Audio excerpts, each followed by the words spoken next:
नमस्कार दोस्तों, मैं अमरनाथ कुमार। आज मैं पंजाब के लोगों से, पंजाबियों से कुछ मांगने आया हूँ और आशा है कि आप सब मुझे निराश नहीं करेंगे। देश को आपकी ज़रूरत है। हिंदुओं को तो ख़त्म कर दिया गया, छोटे छोटे जातियों में बांट के, और देश पे कब्जा करके कुछ असामाजिक लोग। ऐसा एक संगठन है, एक ऐसी ताकत है जो हमारे प्रधानमंत्री को चुप करके रखा हुआ है और देश खतरे में है। कोई आवाज नहीं उठा रहा है। आपने देखा पिछले 7 सालों में क्या हुआ। आप लोगों को भी आंदोलन करने पर मजबूर कर दिया गया। 13 महीने तक बॉर्डर पर बैठे हुए थे। क्या क्या नहीं कहा गया, कितनी गालियां दी गई, खालिस्तानी, पाकिस्तानी, यहां तक कि सिखों को खत्म करने की बात भी हुई। भाजपा के नेता, एमएलए और उसके अंधभक्त कितनी गालियां देते थे और सिखों से इतनी घृणा कि पूछिए मत। कुछ भी छुपा हुआ नहीं है। अगर एक एक गिनाऊंगा तो फिर वीडियो बहुत लंबा हो जाएगा और कोई फायदा नहीं होगा। सब पता है आपको कि मैं क्या कह रहा हूं और क्या किया है इन्होंने। अब ये आपसे वोट मांग रहे हैं, आपका रक्षक बता रहे हैं। प्रधानमंत्री जाके वहां आपको गिना रहे हैं। कहां ले जा रहे हैं? 1984 के दंगों पे ले जा रहे हैं। और आपको पता है कि 1984 के दंगों में किनका हाथ था? उसी संगठन का हाथ था जिस संगठन ने इस देश पे अभी कब्जा कर रखा है। उन लोगों ने ही किया था। सबसे ज्यादा लोग उनके थे। उन्होंने मौके का फायदा उठाया। प्लानिंग भी उनकी थी, सब कुछ। महात्मा गांधी की हत्या की प्लानिंग से लेके अब तक देश में जितने भी दंगे फसाद करने वाले कौन थे, माफिया और गुंडे दूसरे लोगों को जो वोट नहीं देते हैं उनके ऊपर अत्याचार कर रहे हैं। मुस्लिमों को खत्म करने की बात कर रहे हैं, सिखों को बांटने की बात कर रहे हैं। अब आपको भी बांटने की बात हो रही है। कुछ लोग आप में भी नाराज हैं, उनको अलग खालिस्तान चाहिए। कुछ लोग हो सकते हैं। और पंजाब में 38% खुद ही केजरीवाल ने बोला कि 38% हिंदू है। तो केजरीवाल की क्या है टैक्टिस, आरएसएस की नीति क्या है, देख लीजिए कि 38% हिंदू और कुछ सिखों को मिला के हम पंजाब पे कब्जा कर लेंगे और बाकी पंजाबियों का क्या करेंगे। केजरीवाल ने यह भी कहा है कि मुझे कोई दिक्कत है, मैं केंद्र के साथ मिलकर सरकार चलाऊंगा। तो दिल्ली में भी केंद्र के साथ मिलकर सरकार चला रहे हैं। दिल्ली की सरकार, यहाँ जब दंगा भड़का दिल्ली में और दंगा भड़काया गया, भड़काने वाले कौन लोग थे पता ही आपको। और उसके बाद अरविंद केजरीवाल चुप, एक बार घर से बाहर नहीं निकला। सुरक्षा के नाम पर किस कारण से नहीं निकला पता नहीं। और दिल्ली में दंगा होते रहे, अत्याचार होते रहे, अपने ही वोटर का ख्याल नहीं रखा। ऐसे लोगों का, क्योंकि सेम पार्टी सेम है, पार्टी अलग हो गया, संस्था ही सेम है। आरएसएस से केजरीवाल, आरएसएस से भाजपा, और दोनों मिले हुए, दोनों एक है। अन्ना आंदोलन के समय किया गया आंदोलन, किस लिए किया गया था अन्ना आंदोलन? एक बार पूछिएगा कि क्यों किया था, क्या मिला उससे देश को। केजरीवाल किया था ना अन्ना आंदोलन, क्यों किया था? उससे मिला क्या देश को? देश गलत हाथों में चला गया। नतीजा जान ही रहे हैं। मनमोहन सिंह जैसे महान अर्थशास्त्री को गाली दिया जा रहा था, जिन्होंने देश को इतना आगे बढ़ाया। यही लोग दिया था ना गाली, केजरीवाल और भाजपा के लोग। और सब लोगों ने उस आंदोलन के बाद निकल के बड़े बड़े कुर्सी पर बैठे हुए हैं, पोस्ट पे बैठे हुए हैं और मलाई खा रहे हैं, देश को लूट रहे हैं। देश खतरे में। केजरीवाल फिर से आ गया है विक्टिम कार्ड खेलने के लिए। जब उसकी पोल खुली कि उनकी खालिस्तानियों के साथ साठगांठ है, कुमार विश्वास ने आके कुछ आरोप लगाए हैं, तो एफआईआर करो ना कुमार विश्वास के ऊपर। है हिम्मत तो तुम करो। तुमको कोई गाली दे रहा है तो तुम करोगे? एफआईआर नहीं करोगे? करो। उसने तो कहा है कि मेरे हाथ में सारे सबूत है, मोबाइल में सब कुछ है, अगर हिम्मत है तो बुलाओ अपने आका को, ही कहा है ना। तो करो। क्यों नहीं करते हो? नहीं कर सकते क्योंकि तुम्हारी सबूत है उनके पास। आप लोग को भी समझना है कि भाजपा और आरएसएस और केजरीवाल कोई अलग नहीं है। आपके कारण इस देश को बर्बाद नहीं कर पा रहे हैं, सिखों के कारण।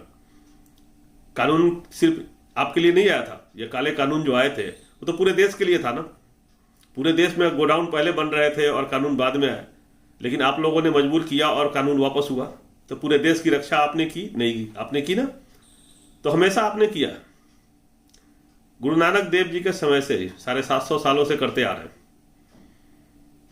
और फिर करना पड़ेगा आपको, क्योंकि हमारे लोग बटे हुए, हमारे लोग टुकड़े टुकड़ों में बटे हुए, अलग अलग जातियों में बटे हुए हैं और वो समझने वाले नहीं है, उनको समझ में नहीं आ रहा है कि क्या हो रहा है।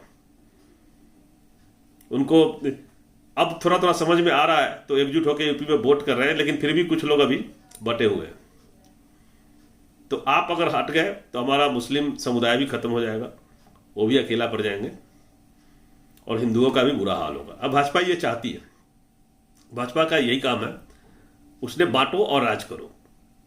कश्मीर में धारा 370 हटाया तो 370 धारा नहीं हटाया, कश्मीर को 3 टुकड़ा कर दिया, धारा अपने आप हट गया, राज ही नहीं रहा। कश्मीर अलग, जम्मू अलग, लद्दाख अलग। जम्मू में तो ठीक है, और कश्मीर में क्या हुआ? कश्मीर में अब आम आदमी को जाने से भी डर लगता है, इतना माहौल खराब कर दिया। मतलब दे दिया, पाकिस्तान को दे दिया कि लो भैया इतना इतना अत्याचार कर दो वहां के नागरिकों का कि वो नागरिक अलग हो जाएगा अपने आप, बोलेंगे भारत का हिस्सा नहीं रहेंगे। वो लोग कह भी रहे हैं अब। और लद्दाख चाइना कब्जा कर रहा है धीरे धीरे, उधर से अरुणाचल कब्जा कर रहा है, और आपको भी बांटने की बात कर रहा है। तो किसी तरह से भड़का के आपके कुछ लोग हैं जो 1 2 4 10 लोग जो होंगे जो संगठन बना के खालिस्तान चाहते हैं, उनको दे देंगे पंजाब, ले लो भाई पंजाब, तो 2.5 करोड़ पंजाबियों का एक देश हो जाएगा। तो उससे क्या हो जाएगा? तो आपका पूरा भारत छिन जाएगा। पूरे भारत में आपकी इज्जत होती है, हम सब नाम लेते हैं और अब अपने रक्षक के रूप में आप लोगों को पूजा करते हैं। तो क्या होगा? आपको अलग कर दिया जाएगा, देश को बर्बाद कर दिया जाएगा। क्या आप ऐसा होने देंगे? नहीं, कभी नहीं। समझने की कोशिश कीजिए, आप लोग बहुत समझदार हैं और जब भी जरूरत पड़ी है देश को बचाए हैं, देश को बचाने के लिए काम करें। देश की मीडिया पूरी तरह से इनके कब्जे में है।